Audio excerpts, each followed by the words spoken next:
புத்தகம் வாசிப்போமா பகுதியில் மகாபாரதம் பகுதி 25. புத்தகம் வாசிப்பது உங்கள் கோவிந்தராஜ் சுப்பிரமணி. முந்தைய பதிவின் கதை சுருக்கம். பாண்டவர்கள் 13 ஆண்டு வனவாசம் முடிந்தபின் விராடனுடைய மகள் உத்திரையை அபிமன்யுவுக்கு திருமணம் செய்துவிட்டு ஓபிலாபுரத்தில் தங்கியிருந்தார்கள். அங்கு மந்திர ஆலோசனை செய்து கௌரவர்களுக்கு துருபதனின் புரோகிதர் தூது செல்லவும் முடிவெடுக்கப்பட்டது. தூதில் சமாதானம் பேச வேண்டும், சமாதானம் முடியாவிட்டால் போர் தொடுத்து வெற்றி பெறுபவர்களுக்கு நாடு என்று மந்திர ஆலோசனையில் தீர்மானிக்கப்பட்டது. பாண்டவர்களும் கௌரவர்களும் தங்களுக்குண்டான நட்பு நாடுகளில் ஆதரவை தேடினர். பரமாத்மா கண்ணனிடம் துரியோதனனும் அர்ஜுனனும் ஒரே நேரத்தில் ஆதரவு கோரினார்கள். அதில் துரியோதனனுக்கு கிருஷ்ணனுடைய படைகள் அனைத்தும் கொடுப்பதாகவும், அர்ஜுனன் கிருஷ்ணன் மட்டும் தன் பக்கத்தில் இருந்தால் போதும் எனவும் முடிவு செய்யப்பட்டது. அர்ஜுனனுக்கு கண்ணன் போரில் தேரோட்டும் சாரதியாக இருப்பான் என்று முடிவு செய்யப்பட்டது. அதனால்தான் கண்ணனுக்கு பார்த்த சாரதி என்ற பெயர். நகுல சகாதேவர்களின் தாய்மாமன் சல்லியன் பாண்டவர்களுக்கு உதவுவதற்காக தனது நாட்டிலிருந்து பாண்டவர்களை நோக்கி வந்து கொண்டிருந்தபோது துரியோதனன் தன்னுடைய சூழ்ச்சியால் சல்லியனுக்கு பயணத்தின் போது வேண்டிய உதவிகளை செய்து அதற்கு கைமாறாக தன் பக்கம் அவர்களுடைய படை இருக்க வேண்டும் என்று கோரியதால் சல்லியனும் கௌரவர் பக்கம் உதவுவதாக வாக்களித்து விட்டான். துரியோதனனிடம் அனுமதி பெற்று பாண்டவர்களிடம் இவ்விஷயத்தை தெரிவித்து வருகிறேன் என்று பாண்டவர்களுக்கு சல்லியன் விவரத்தை சொன்னான். பாண்டவர்களிடம் வந்து தான் வஞ்சிக்கப்பட்டு துரியோதனனுடைய அணியில் சேர்ந்ததுக்குண்டான விளக்கத்தை சொன்னான். அதன் பின்பு நடப்பதெல்லாம் விதிப்படிதான் நடக்கும் என்று 2 உதாரண கதைகளை சொன்னான். ஒரு கதை விரித்திரனுடைய கதை. அந்த கதையை பார்ப்போம். 3 உலகங்களுக்கு அதிபதியாக இருந்த இந்திரன் ஒரு காலத்தில் தேவர்களுக்குரிய மரியாதையை மறந்து மதோன்மந்தனாகி போனான்.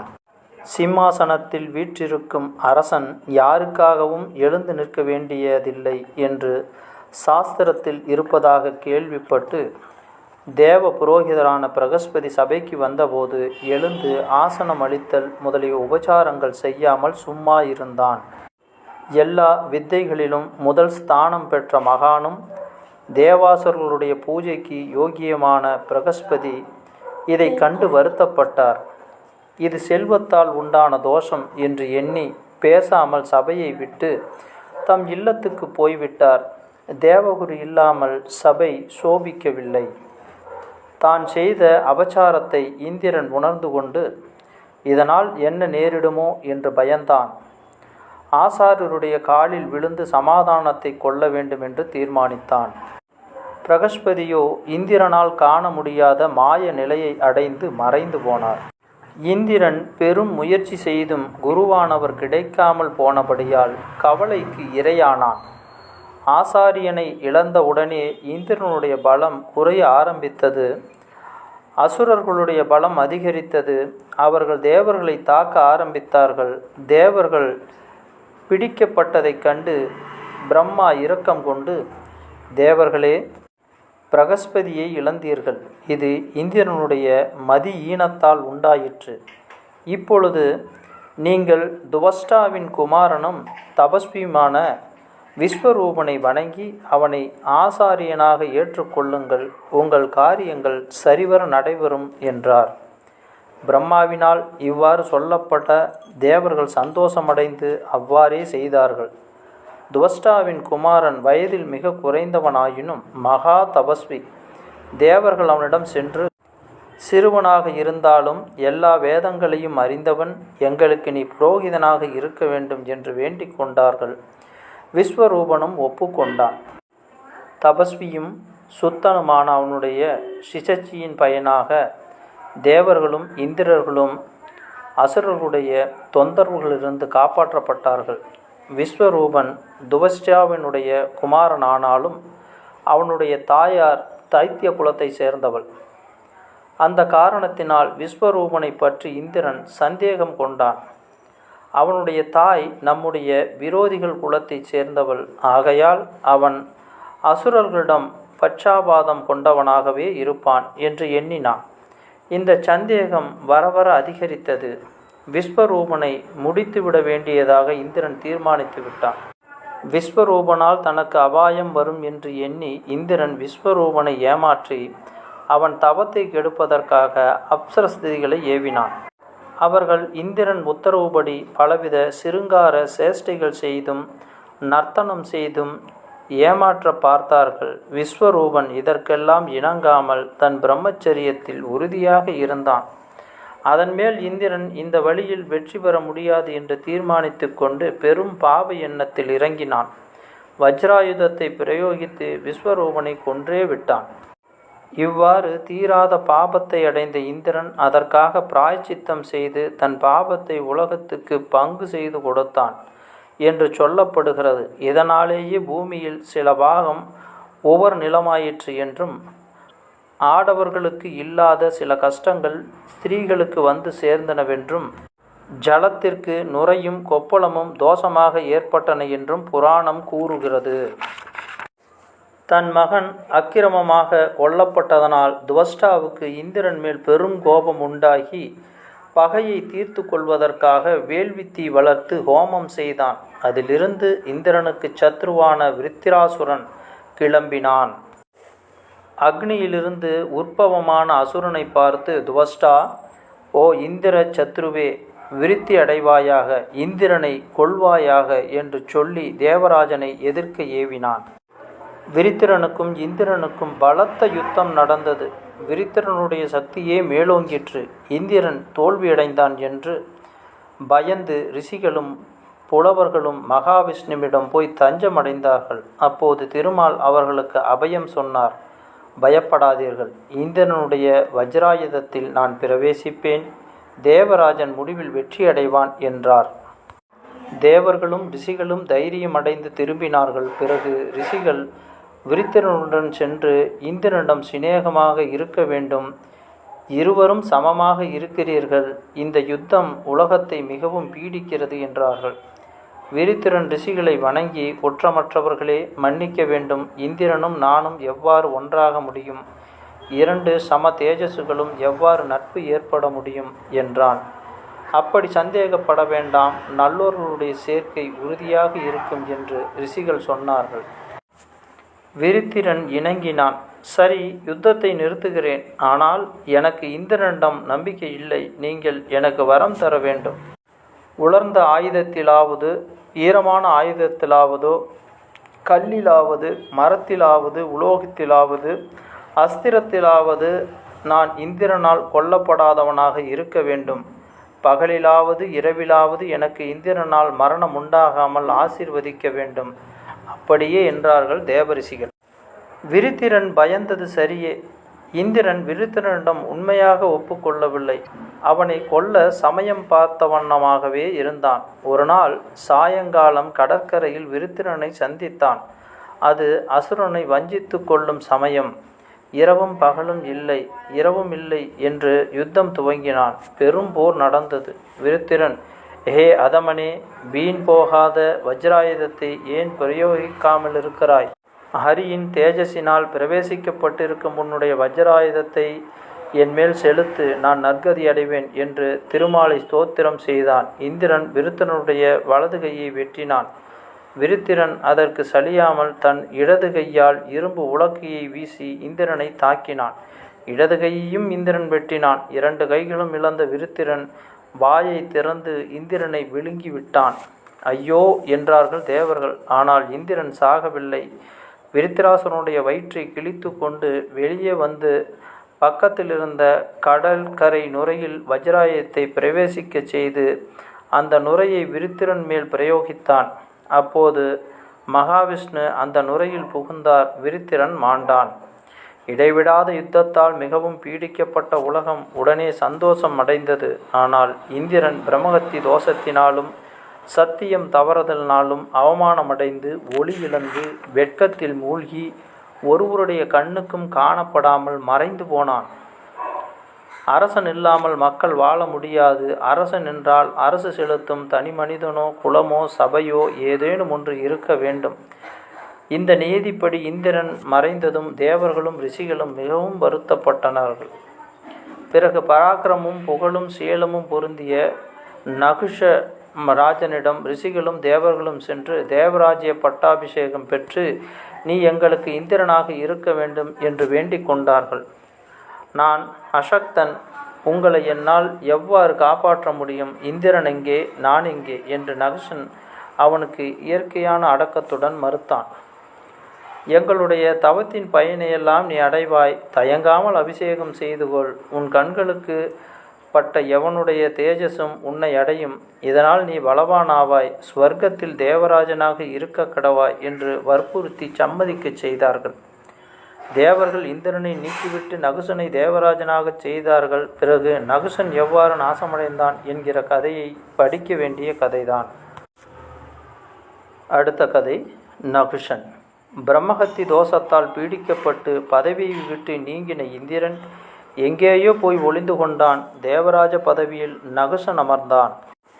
முதலில் நகுஷன் நன்கு மதிக்கப்பட்டு வந்தான். பூலோகத்தில் அரசனாக இருந்தபோது அவன் சம்பாதித்த புகழும் புண்ணியமும் சில நாட்கள் வரையில் அவனை காப்பாற்றி வந்தன. பிறகு கெட்ட காலம் ஆரம்பித்தது. தேவராஜா பதவியை அடைந்துவிட்ட கர்வம் அவன் அடக்கத்தையும் ஒழுக்கத்தையும் கெடுத்துவிட்டது. ஸ்வர்கலோகம் சுக அனுபவ உலகமானபடியால் நகுஷன் தன் மனதை அந்த அனுபவங்களில் செலுத்தினான். காம சித்தனாகிவிட்டான். ஒரு நாள் இந்திரனுடைய மனைவியாகிய சசிதேவியை பார்த்து மோகம் கொண்டான். துஷ்ட புத்தி அடைந்த நகுஷன் சபையில் கூடியவர்களை பார்த்து கேட்கலானான். தேவராஜனுடைய மகிழ்ச்சியான சசிதேவி என்னை ஏன் அடையவில்லை? நான் அல்லவோ இப்போது இந்திரன். சீக்கிரம் இந்திராணியை என் கிரகத்திற்கு அனுப்புவீர்களாக என்று உத்தரவிட்டான். இந்த விஷயம் இந்திராணிக்கு தெரிந்ததும் துக்கமும் கோபமும் அடைந்தால் உடனே தேவ புரோகிதரிடம் சென்று, குருவே, என்னை இந்த கொடியவனிடமிருந்து காப்பாற்ற வேண்டும் என்று புலம்பினாள். பிரகஸ்பதி அபயதானம் செய்தார். பயப்பட வேண்டாம், இந்திரன் சீக்கிரம் வந்து விடுவான். நீ இங்கேயே இரு. உன் புருஷனை மறுபடியும் நீ அடைவாய் என்றார். சசிதேவி தன்னுடைய விருப்பத்திற்கு இணங்கவில்லை என்பது பிரகஸ்பதியிடம் சரண் புகுந்து அவருடைய கிரகத்தில் இருக்கிறாள் என்பதும் அறிந்து நகுஷன் கோபம் கொண்டான். நகுஷனுடைய சினத்தை கண்டு தேவர்கள் அஞ்சினார்கள். தேவராஜனே, கோபித்து கொள்ளாதீர். நீர் கோபம் கொண்டால் உலகம் வருந்தும். சசிதேவி பிறருடைய மனைவி. அவளை நீர் விரும்பலாகாது. தர்மத்தை காப்பாற்றுவீராக என்றார்கள். காம மயக்கம் கொண்ட நகுஷன் தேவர்களுடைய பேச்சை கேட்கவில்லை. அவர்களுடைய பேச்சை தடுத்து, முன்னர் இந்திரன் அகல்கியை தீண்டிய காலத்தில் உங்களுடைய தர்மம் எங்கே மறைந்திருந்தது? அப்போது ஏன் நீங்கள் அவனை தடுக்கவில்லை? என்னை மாத்திரம் ஏன் இப்போது தடுக்கிறீர்கள்? தவத்தில் இருந்த விஸ்வரூபனை அவன் கொன்றபோது நீங்கள் என்ன செய்தீர்கள்? விருத்திரனை வஞ்சித்து கொன்றவனை நீங்கள் ஏன் பொறுத்தீர்கள்? சசிதேவி என்னை வந்து அடைவதே அவளுக்கு நலம்.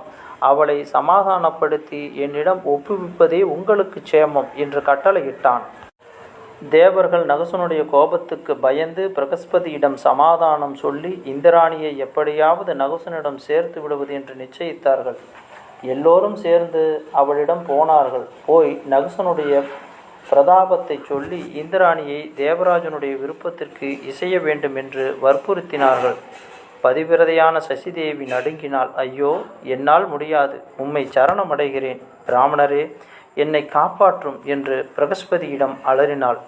பிரகஸ்பதி அவளை தேற்றி, சரணடைந்தவர்களை சத்ருவனிடம் காட்டி கொடுக்கிறவன் நசிந்து போவான்.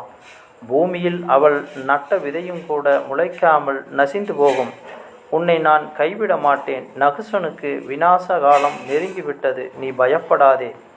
கால விசேஷத்தால் உண்டான சங்கடமானது கால விளம்பத்தால் தீர்ந்து போகும் என்று பொருள் சொரிந்த சொல்லை சொல்லி கஷ்டத்தினின்று தப்புவதற்கு வழியை குறித்தார். மகா புத்திசாலியான சசிதேவியும் அதை தெரிந்து கொண்டு தைரியமடைந்து நகுஷனிடம் போனாள். சசிதேவியை கண்டதும் கர்வத்தினாலும் காமத்தினாலும் மதியிழந்துவிட்ட நகுசன், இந்திராணி தன்னிடம் வந்து விட்டாள் என்று தாங்காத களிப்படைந்து, ஹே அழகியே, 3 லோகங்களும் நான் அதிபதி, நீ பாவத்திற்கு பயப்பட வேண்டாம், என்னை பதியாக அடைவாய் என்றான். துஷ்டனுடைய சொல்லை கேட்டு பதிவிரதையான இந்திராணி மறுபடியும் நடுங்கினாள். பிறகு மனதை ஸ்திரப்படுத்தி கொண்டு, தேவராஜனே, நான் உம்மை அடைய வேண்டியவளே, ஆயினும் ஒரு விண்ணப்பம். இந்திரன் இருக்கிறானா இல்லை மாண்டானா? இருந்தால் அவன் இருப்பிடம் எங்கே? நான் இதை விசாரித்து தேடி பார்த்தும் அவன் அகப்படாமற் போனால் பிறகு என்மேல் தோஷம் இருக்காது, உம்மை சேருவேன் என்றார். நகுசன் மகிழ்ச்சியடைந்தான். நீ சொல்வது சரியே, தேடிவிட்டு அவசியம் வந்துவிடு, வாக்குத்தத்தத்தை தவறாதே என்றான். இவ்வாறு ஒப்புக்கொண்டு சசிதேவியை பிரகஸ்பதியின் வீட்டுக்கு அனுப்பினான். தேவர்கள் மகாவிஷ்ணுவிடம் சென்று நகுசனை பற்றி சொல்லி, நாதனே, விருத்திராசுரனை சம்ஹரித்த வீரியம் உம்முடையது. ஆனால் இந்திரன் பிரம்மஹத்தி தோஷமடைந்து பீடிக்கப்பட்டு உலகத்தாரின் அபவாதத்துக்கு பயந்து மறந்து கிடக்கிறான். அவனுக்கு விமோசனம் சொல்லும் என்று பகவானை வேண்டினார்கள். என்னை ஆராதிக்கட்டும், அவன் பரிசுத்தமாவான், துஷ்ட புத்தியடைந்த நகுசன் நாசமடைவான் என்றான் நாராயணன். இந்திராணி கற்பு கடவுளை வேண்டிக் கொண்டு அந்த தேவதையின் அருளால் இந்திரனுடைய இருப்பிடத்தை அடைந்தாள். மானச சரோவத்தில் ஒரு தாமரை கொடியின் தண்டினுள் ஒரு நூலில் தன் தேகத்தை அணுமாத்திரமாக செய்து கொண்டு வாசம் செய்து கொண்டிருந்தான். அப்போது பாவம் தீர்ந்து நல்ல நாள் வரும் என்று தவம் செய்து கொண்டு காத்திருந்த தன் பதியின் நிலைமையை பார்த்த சசிதேவி துக்கம் பொறுக்க முடியாமல் அழுதாள். தனக்குண்டான கஷ்டங்களை தெரியப்படுத்தினாள். இந்திரன் அவளுக்கு தைரியம் சொல்லி, பாவம் செய்ய துணிந்த நகுசனுடைய காலம் வெகுவாக நெருங்கிவிட்டது. நீ ஏகாந்தமாக நகுசனிடம் சென்று அவனுடைய விருப்பத்துக்கு இணங்கியதாகவே அவனிடம் சொல். ரிஷிகள் தூக்கிய பல்லக்கில் அவனை உன்னுடைய இருப்பிடத்துக்கு வரச் சொல். நகுசன் அழிவான் என்று சொல்லி அனுப்பினான். இந்திராணியும் இந்திரன் சொன்னவாறு நகுசனிடம் சொன்னாள். சொன்னபடி தவறாமல் வந்துவிட்டாள் என்று நகுசனும் மிக மகிழ்ந்து, ஹே கல்யாணி, நீ என்ன விரும்புகிறாயோ அதை செய்ய நான் காத்திருக்கிறேன். சத்திய பிரஜை தவறாமல் நீ வந்திருக்கிறாய் என்றான் மூடன். ஆம், வந்துவிட்டேன். நீரே எனக்கு பதியாக போகிறீர். ஜகத்துக்கு நீ அதிபதி அல்லவா? எனக்கு பிரியமான ஒரு காரியம் செய்ய வேண்டும். மகாவிஷ்ணுவுக்கு, ருத்ரனுக்கும் தேவ அசுரர்களுக்கும் இல்லாத ஒரு வாகனத்தை அமைத்து கொண்டு நீர் கம்பீரமாக என் இருப்பிடம் வர வேண்டும். பிரபுவே, சப்த ரிஷிகள் உம்மை பல்லக்கில் தூக்கி வர வேண்டும். நான் எதிர்கொண்டு அழைத்து கொள்ள வேண்டும் என்றாள். கற்பனா சக்தியில் சிறந்த அழகியே, நல்ல யோசனை சொன்னாய். நீ விரும்புகிற வாகனம் மிகவும் அபூர்வமான வாகனமாகும்.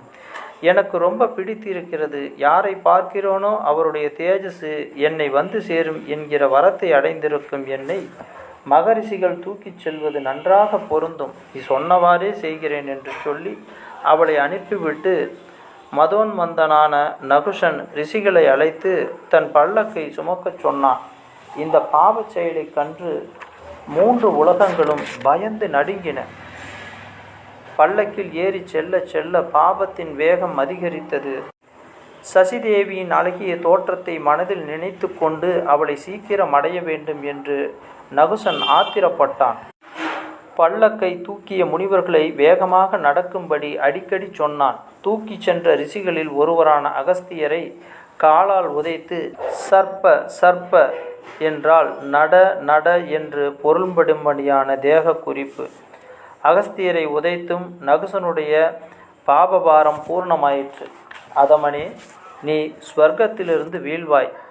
சர்ப்ப சர்ப்ப என்று முனிவர்களை அதட்டிய நீ ஒரு மலைப்பாம்பாக பூமியில் வாழக்கடவாய் என்று சபித்தார் அகத்தியர். அந்த கணமே நகுசன் தலைகீழாக வீழ்ந்தான். மலைப்பாம்பாக பிறப்பெடுத்து சாப விமோசனத்துக்காக பல்லாண்டு காத்து கொண்டு கிடந்தான். இந்திரன் மறுபடியும் தேவராஜ பதவியில் அமர்ந்தான்.